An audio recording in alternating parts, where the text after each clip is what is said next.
예전에 제가 고등부를 지도할 때 학교 앞 전도를 하면서 친해졌던 한 고3 학생에게 제가 이제 친해진 뒤에 이렇게 이야기를 했어요. 예수님 믿자, 교회 나가자, 이렇게 이야기를 하니까 그 친구가 뭐라고 대답했을까요?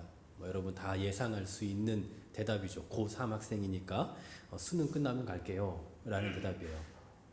그때 제가 뭐라고 답했을까요? 그래, 수능 끝나고 보자 라고 하지 않았습니다. 제가 이렇게 이야기했어요. 너 수능 끝나면 다 끝날 것 같지? 라고 저주 아닌 저주를 했습니다. 솔직히 그 시절 안 지낸 사람 누가 있습니까? 그때는 수능만 끝나면 다 될 것 같고 이제 다 탄탄대로일 것 같고 평탄할 것 같았지만 그렇지 않잖아요. 대학에 가서 또 나름 고민해야 될 것들이 너무나 많고 성인이 가져야 되는 고민도 많고 또 대학을 졸업할 때쯤 되면 취업 때문에 고3 때 겪었던 그 어려움보다 더 힘든 시간들을 보내게 되죠. 그렇게 어찌어찌 하다가 대학도 졸업하고 취업도 하게 됐습니다. 그러면 이제 막 편안해지나요? 그렇지 않아요. 그러면 또 이제 그때 가서 결혼을 또 앞두고 있죠. 결혼은 해야 되겠는데 어떻게 결혼해야 될지, 누구와 결혼해야 될지, 결혼할 돈은 없는데 어떻게 해야 될지 또 고민하다가 겨우겨우 사람을 또 만나서 결혼을 하게 됩니다. 결혼하면 이제부터 편안해지나요? 우리 오늘 신혼부부 있습니다만 편안하세요? 네, 편안하지 않을 거예요. 또 시간이 지나면 또 출산도 계획하고 또 출산을 하게 되면 이 아이가 그냥 예쁘기만 합니까? 예쁜 것보다 힘든 게 훨씬 많아요. 내 마음대로 부모가 원하는 대로 자라줬으면 좋겠는데 전혀 그렇게 자라주지를 않아요. 그러면 또 그것 때문에 속상하죠. 그래요. 물론 그럴 수도 있죠. 부모가 원하는 대로 자랄 수도 있을 겁니다. 그럼 부모가 원하는 대로 예쁘고 착실하고 잘 자라면 그러면 편안해집니까? 그것도 아니에요. 여기까지만 하겠습니다. 이게 바로 우리의 인생일 거예요. 누구나 혹은 대다수의 인간이 겪는 삶의 내용이 이렇다라는 겁니다. 이렇게 생각해 보면 우리 사람의 인생은 참 비참하다라는 생각이 들기도 합니다. 이처럼 세상의 모든 사람들은 평생 동안 걱정, 근심, 두려움을 갖고 살아갑니다. 그러니까 이것만 끝나면 괜찮다.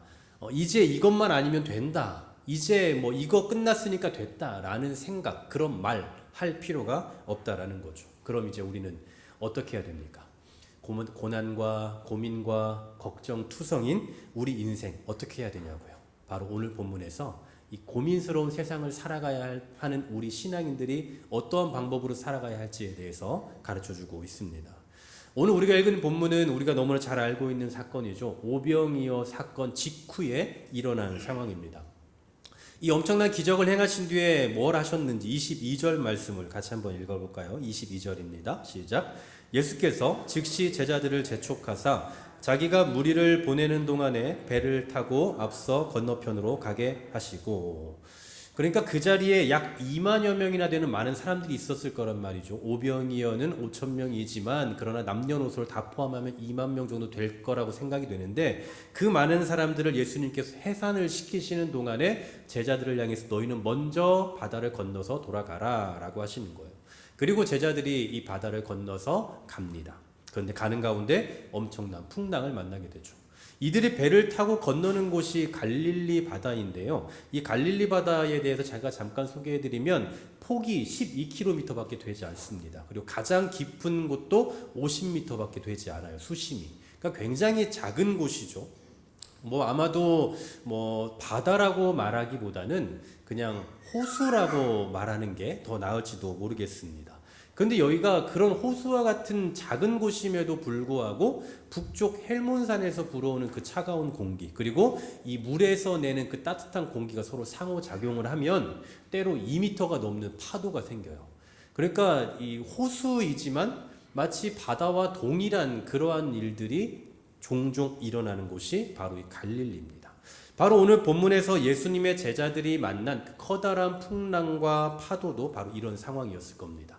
얼마나 심한 파도가 쳤는지 몇 시간이 지나도록 노를 저었는데 겨우 한 3km, 4km밖에 가지를 못했어요.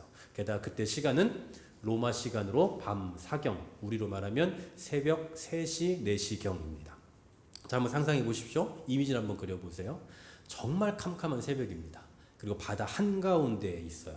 그리고 엄청난 바람과 풍랑으로 인해서 배가 좌초할 만한 위기 가운데 있습니다. 상상만으로도 두려움 그 자체죠. 예전에 제가 대마도를 몇 번 다녀온 적이 있습니다. 대마도 하면 유명한 게 낚시죠. 뭐 우리 교회도 낚시꾼들이 많이 계시지만 저는 낚시를 할 줄 모르지만 그래도 여러 번 따라다녀봤던 것 같아요.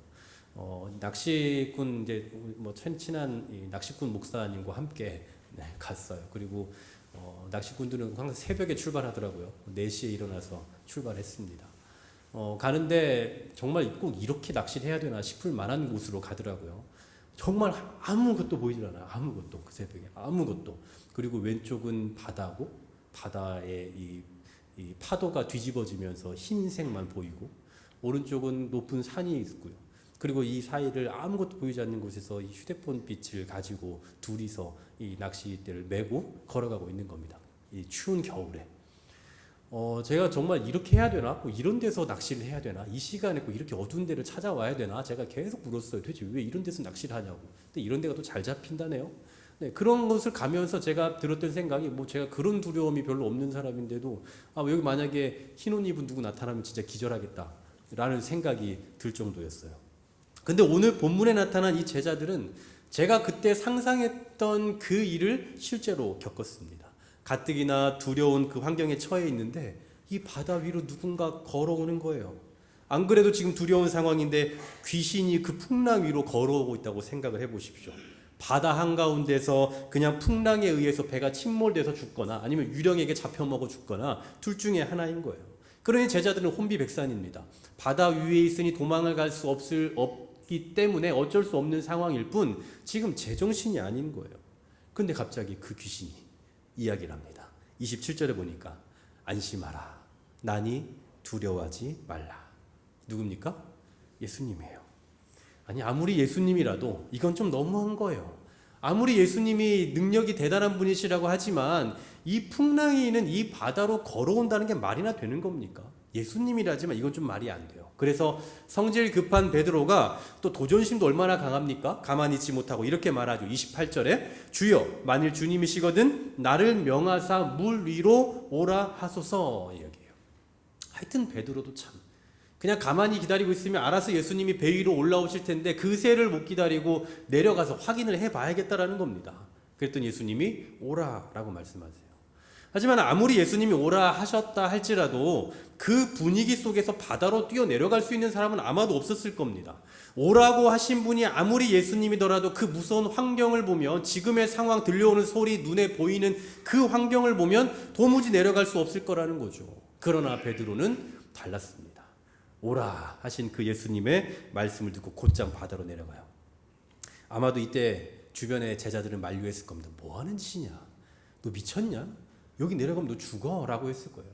저분이 정말 예수님인지 정말 귀신인지 그거 어떻게 알아? 너 이상한 짓 하지 말고 가만히 있어라고 아마 붙잡았을 겁니다. 그럼에도 불구하고 도전심 강한 베드로는 그 어떤 만류에도 불구하고 바다로 뛰어내려가요. 그리고 그 순간 베드로는 직감했을 겁니다. 예수님이 맞다. 왜냐하면 자기가 바다를 걷고 있거든요. 그러나 아무리 예수님이 앞에 계신다 할지라도 지금 환경을 한번 보십시오. 칠흑 같은 어둠이에요. 우리는 바다를 한 번씩 겪어보셔서 다 아시잖아요. 그런데 그 어두운 환경 속에서 풍랑으로 인해서 지금 배가 좌초될 위기에 처해 있을 만한 그런 환경이었단 말이에요. 그 환경이 내 눈에 보여요. 아무리 담력이 있고 아무리 강인한 베드로라 하지만 서서히 두려움이 엄습해 오기 시작합니다. 앞에 계신 분이 예수님이라는 확신이 있고 그래서 나를 건져주실 것이라는 그 확신도 있지만 주변을 보니 너무나 두려워지기 시작하는 거예요. 결국 자신도 모르게 두려움에 빠짐과 동시에 서서히 물속으로 빠져들어가기 시작합니다. 그러면서 다급한 목소리로 주님을 찾죠. 주여 나를 구원하소서. 이때 예수님께서 그의 손을 잡으세요. 그리고 그 물 위로 올라오게 됩니다. 그리고 이 일을 겪은 후 예수님과 베드로가 함께 배에 오르게 되죠. 배에 오르게 되자 어떤 일이 벌어졌느냐? 32절 같이 한번 읽어볼까요? 32절 시작. 배에 함께 오름에 바람이 그치는지라. 아멘. 물에 빠져가는 베드로를 예수님이 손잡으시니 베드로가 살아났습니다. 풍랑으로 인해서 배가 좌초될 위기에 처해 있던 그 배에 예수님이 오르시니 바람과 파도가 잠잠해졌어요.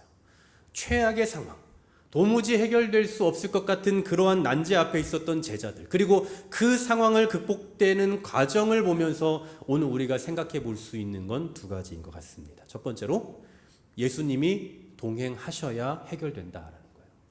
예수님이 동행하셔야 해결된다. 하나같이 주변 상황을 보면 죽든지 아니면 망하든지 둘 중에 하나일 것 같은 그런 상황이었지만 아무도 죽지 않았습니다. 아무도 망하지 않았습니다. 그 이유가 뭐였습니까? 예수님이 손 잡아주셨기 때문이에요. 예수님께서 그 배에 타셨기 때문입니다. 사실 예수님의 제자들 가운데는 어부가 많았습니다. 바다의 전문가들이죠. 게다가 이들은 일평생을 이 갈릴리 바다에서 살았던 사람들이에요. 그러니 갈릴리 바다의 그 특성을 누구보다도 잘 알았을 거란 말이죠. 그러니 바다에서 일어나는 웬만한 일 가지고는 두려워하지 않아요. 웬만한 일로는 끄떡도 하지 않는 그런 사람들이라고요. 그런데 그런 노하우와 그런 경험을 갖고도 두려워할 수밖에 없는 그런 상황을 경험하게 된 거죠. 어떤 경험과 노하우로도 극복할 수 없는, 자신들의 힘으로 극복할 수 없는 그런 최악의 상황을 만나게 된 거라고요. 여러분 생각해 보십시오. 우리도 그렇지 않습니까? 어릴 때는 공부만 잘하면 잘 살 거라고 생각해요. 그런데 여러분 정말 그렇던가요? 물어보는 거예요. 저는 공부를 잘해보지 못해서. 또 어릴 때는 그냥 돈이 많으면 잘 살 거라고 생각해요. 돈이 많으면 편안하게 살고 문제 없는 삶을 살 거라고 생각해요. 근데 정말 그렇던가요? 이것도 제가 궁금해서 물어보는 겁니다. 뭐 그뿐만 아니죠. 어떤 일에 대한 경험이나 노하우나 능력을 갖고 있으면 그러면 모든 상황들을 다 극복해낼 줄 알았는데 막상 살아보면 그렇지가 않아요. 아무리 공부를 잘해도, 아무리 돈이 많고 재산이 많고 가진 재능이 많아도, 능력이 많고 노하우가 많아도 절대로 극복할 수 없는 그 두려움의 상황이 반드시 찾아오게 된단 말입니다. 그럼 이때 어떻게 하면 됩니까? 너무나도 간단해요. 예수님과 함께 하면 되는 거예요. 예수님이 내 손을 잡아주시면 해결되는 거고, 예수님이 내 인생이라는 배에 타시면 되는 겁니다. 예수님이 없는 인생, 아무리 똑똑하고 아무리 많은 것을 가지고 있고 아무리 능력이 많아도 수많은 풍파와 수많은 어려움으로 인해서 결국은 좌초될 수밖에 없지만, 예수님이 내 인생이라는 배에 타 계신다면 똑똑하지 않아도, 그리고 좀 같지 않아도, 좀 능력이 없어도 어떤 어려움도 극복해낼 수 있는 힘과 용기가 생겨난다라는 사실입니다. 결국 두려움을 이기는 방법은 우리가 돈을 많이 벌고 또 많은 노하우와 경험을 쌓는 것이 아니라 예수님을 내 인생 가운데 모셔드리는 일입니다. 예수님이 내 인생 가운데 개입해 주시기를 바라고, 예수님이 내 인생을 맡아주시기를 바라는 마음으로 살아가는 것. 그럴 때에 우리가 이 두려움의 상황들을 극복해낼 수가 있다라는 사실입니다. 그러므로 우리가 어떻게 살고 있든, 또 우리가 어떤 재산을 가지고 있든, 또 우리의 소유가 무엇이든, 그리고 우리의 자녀들이, 우리의 손주들이 어떤 대학을 가고 어느 비전을 꿈꾸든 상관없습니다. 괜찮습니다. 예수님이 우리 인생 가운데, 우리의 가정 가운데, 우리의 자녀들, 우리의 손주들의 삶 가운데 개입해 주신다면 두려워할 필요가 없다고요. 우리 인생이라는 배에 타신 예수님은 어떤 바람도 그치게 하시고 또 어떤 풍랑도 잔잔하게 하실 수 있는 능력이 있는 분이라는 거 여러분 믿으십니까? 나 혼자라면 언제든 넘어지고 실패하고 좌절할 수밖에 없어요. 좌초될 수밖에 없어요. 그러나 내 인생이라는 배에 예수님이 타고 계시면 결국 모든 문제는 해결될 수 있다는 사실입니다. 결국 예수님과 함께 살아가는 것만이 두려움을 이길 수 있는 유일한 방법이자 수많은 어려움이 존재하는 이 세상 가운데서 우리가 승리할 수 있는 유일한 방법인 것입니다. 서두에도 제가 말씀드렸다시피 우리는 이 세상을 살아가면서 언제나 문제를 만나며 살아갑니다. 이게 해결되면 저게 터지고 저게 해결되면 또 다른 문제가 터져요. 이것만 끝나면 다 될 것 같았지만 또 다른 문제를 만나게 되고요. 또 다른 문제가 해결되면 다 끝날 것 같았는데 또 더 어려운 문제들이 우리에게 찾아옵니다. 우리가 지난 몇 해 전에 이 코로나를 만나면서 그때 했던 이 주로 사람들이 했던 말 이런 거 아니었습니까? 코로나만 아니면, 코로나만 끝나면, 마치 코로나 때문에 아무것도 할 수 없는 것처럼, 코로나만 끝나면 뭐든지 다 할 수 있을 것처럼 그렇게 이야기했는데, 사실 생각해보면 그때의 코로나라는 게 없었어도, 우리가 코로나라는 걸 한 번도 들어본 적이 없을지라도 그때 또 다른 문제로 우리는 분명히 신음하고 고통했을 겁니다. 실제로 코로나가 창궐하면서 백신이 나오면 될 거다라고 했지만 백신 맞으니까 괜찮으셨나요? 코로나 한 번 걸리면 더 이상 안 걸릴 거다라고 말했는데 안 걸리시던가요? 또 다른 변이를 일으키고 또 다른 게 나오고 코로나 한 번이 아니라 3번, 5번, 10번도 걸리는 분들이 계세요. 이처럼 코로나라는 어떤 큰 문제가 해결되면 문제가 사라지고 이제 다 편해질 것 같지만 제2차, 제3차, 제4차의 코로나와 같은 상황들은 계속해서 생겨나는 법입니다. 그러므로 어떤 한두 가지 문제만 놓고 그것이 우리 인생 가운데 가장 큰 장애물이고 가장 큰 두려움이나 되는 것 마냥 생각하며 두려워할 필요가 없다는 거예요. 어차피 우리 인생 가운데서 겪게 될 수만 가지의 두려움 가운데 한 가지일 뿐 어차피 우리는 그게 아니더라도 이게 해결되더라도 또 다른 문제, 또 다른 어려움, 또 다른 고통의 문제들을 만나게 될 것이기 때문입니다. 이처럼 문제와 고통으로 점철되어 있는 우리의 인생 무엇으로 극복하시겠냐고요? 우리의 실력? 우리의 노하우? 우리의 경험? 우리가 가진 재산? 아니요. 예수님을 우리의 인생의 배에 태우면 되는 것입니다. 세상은 우리가 노력한 만큼 된다고 해요. 열심히 하면 된다라고 말하지만 실제로 그렇지 않다라는 거 우리는 너무나 잘 알고 있잖아요.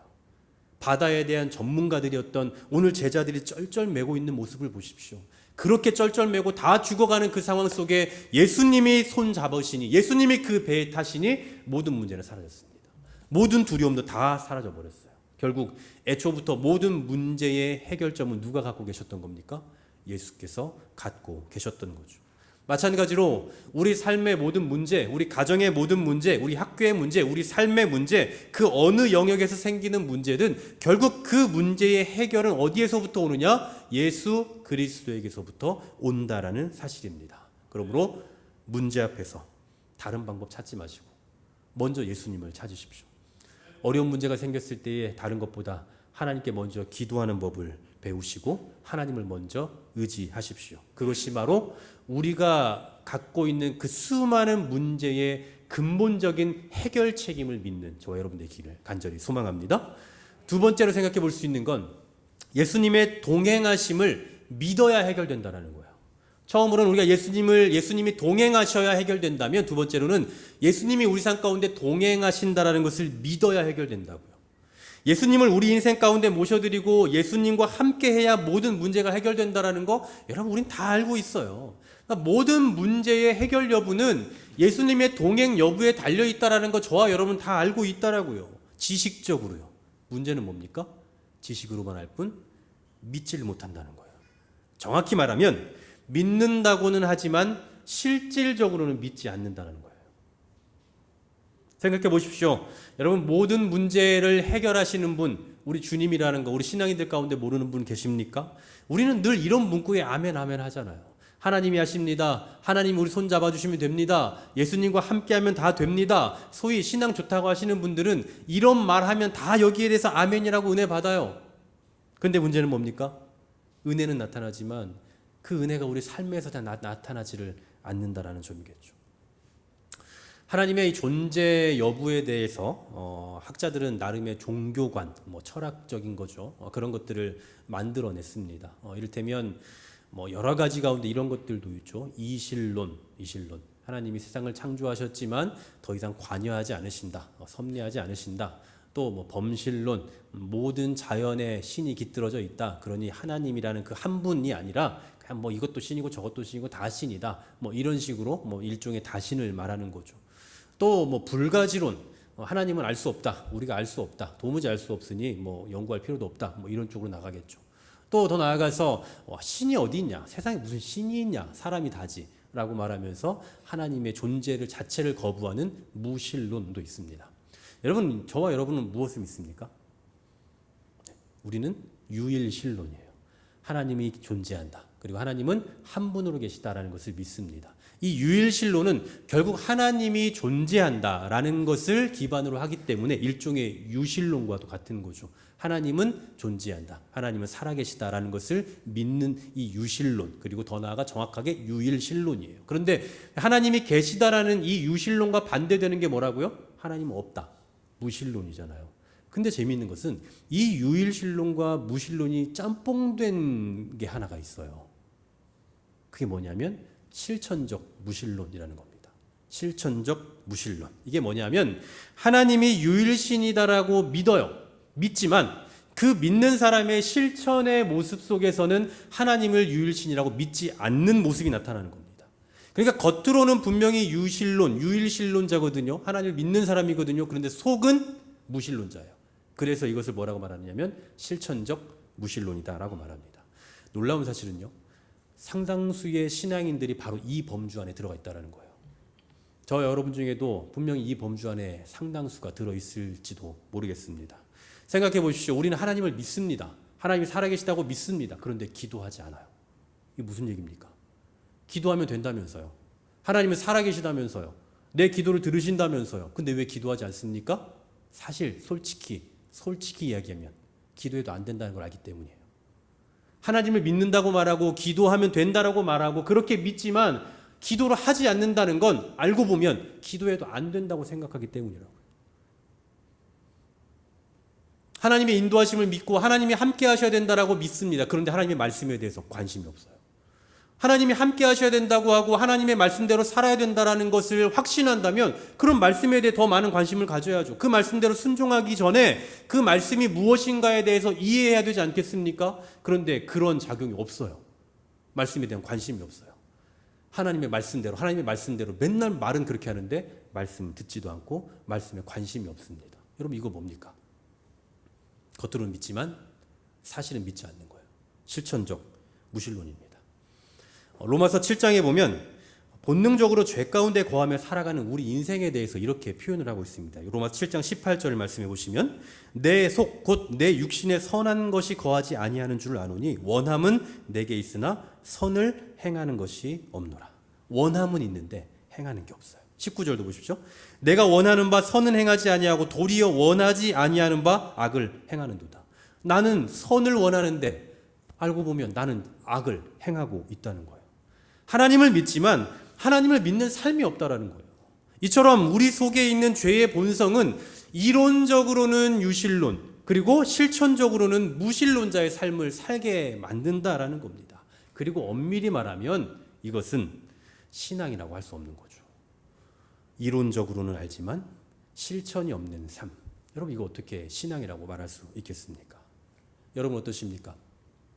형식만이 아니라 실천적으로도 믿는 자로서의 삶을 살아가고 계십니까? 오늘 베드로는 예수님이 맞다라고 확신했을 때에 물 위를 걸었습니다. 하지만 주변의 상황과 이 환경 때문에 두려움에 빠지기 시작하면서 동시에 물에 빠져들기 시작해요. 신뢰하는 삶과 행동이 나타났을 때에는 구원의 역사가 나타났지만 의심하는 순간 빠져들어갔다고요. 이런 면에서 어쩌면 우리는 지금 베드로와 같은 인생을 살고 있지 않나라는 생각이 들기도 합니다. 폭풍 같은 인생살이. 우리의 삶은 정말 폭풍 같은 인생이에요. 그런 폭풍 같은 인생살이 속에서 과연 내가 이 순간에 예수님의 손을 잡는 것이 마땅한가? 아니면 내가 지금 내 지식과 내 지혜와 내 주변의 어떤 그러한 자원들을 의지하는 것이 현명한가? 라는 그 선택의 기로에 계속 서 있단 말이에요. 다시 말해서 이런 상황 속에서 내가 진정한 신앙인으로서의 삶을 살 것인가? 아니면 실천적 무신론자의 삶을 살아가게 될 것인가? 라는 그 고민 가운데서 결국은 실천적 무신론자의 삶을 선택했다가 실망하고 좌절하고 이것을 계속해서 반복하는 삶을 살고 있다라는 거예요. 이처럼 어차피 내 경험과 능력으로 안 된다는 것을 알면서도 악착같이 내 능력과 경험을 의존하는 그 이유는 뭐겠습니까? 혹시 나도 모르게 실천적 무신론자와 같은 그런 신앙인이 되어버린 건 아닐까요? 만일 그렇다면 그건 하나님을 믿는 게 아니라 하나님을 믿는다고 믿는 것일 뿐입니다. 하나님을 정말 믿는 게 아니라 나는 하나님을 믿고 있어 라고 믿는 것일 뿐이라고요. 혹시 우리는 이러한 실천적 무신론자의 삶을 살고 있지는 않은지 오늘 본문을 통해서 우리 자신의 모습을 우리 자신의 신앙을 다시 한번 깊이 점검해 볼 수 있기를 소망합니다. 사랑하는 여러분, 오늘 본문은 말씀하기를 예수님이 우리의 손을 잡아주시면 문제가 해결된다고 말씀해요. 예수님이 내 인생의 배에 타시면 내 삶의 문제 해결된다고, 문제 없다고 말씀합니다. 이처럼 우리에게는 언제나 한계가 있어요. 그래서 이렇게 하면 되겠지 생각했지만 되지 않는 것 투성이고 이것만 끝나면 괜찮겠지라고 생각했지만 또 다른 어려움을 만나는 게 우리의 인생이에요. 이러한 한계 앞에서 유일한 해답이 뭐냐라고 묻는다면 예수님의 손 잡는 겁니다. 예수님을 내 인생의 배에 모셔드리는 겁니다.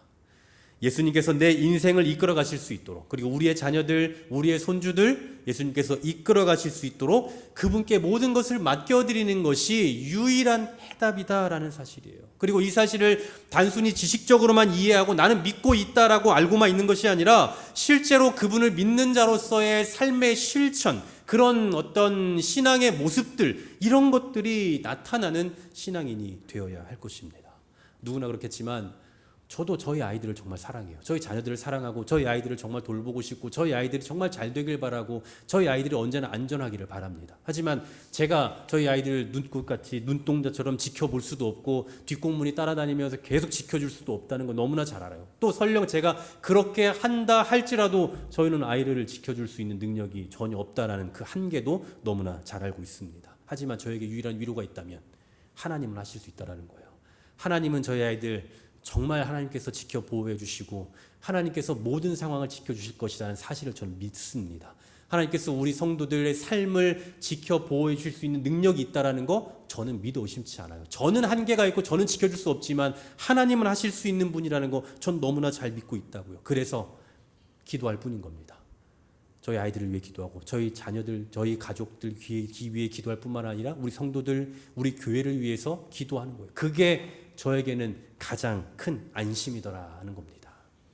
이처럼 우리의 인생, 그리고 우리의 자녀들의 인생을 하나님께 철저히 맡겨드리는 것, 우리의 상황과 우리의 문제와 우리의 어려운 모든 일들을 하나님 앞에 맡겨드리는 것, 그것이 지혜입니다. 부디 이 지혜를 아는 데서만 그치는 실천적 무신론자의 삶이 아니라 문제 앞에서 아무것도 할 수 없는 나 자신을 인정하고 일찌감치 예수님을 문제투성이인 내 인생이라는 배에 초대하고 모셔드리기를 소망합니다. 그래서 그분과 함께 행함으로 그 어떤 두려움의 상황도 능히 이겨내고 견뎌내고 극복해 나감으로 진정한 신앙인으로서의 삶의 결과를 만들어내는 저와 여러분 될 수 있기를 주님의 이름으로 간절히 소망합니다.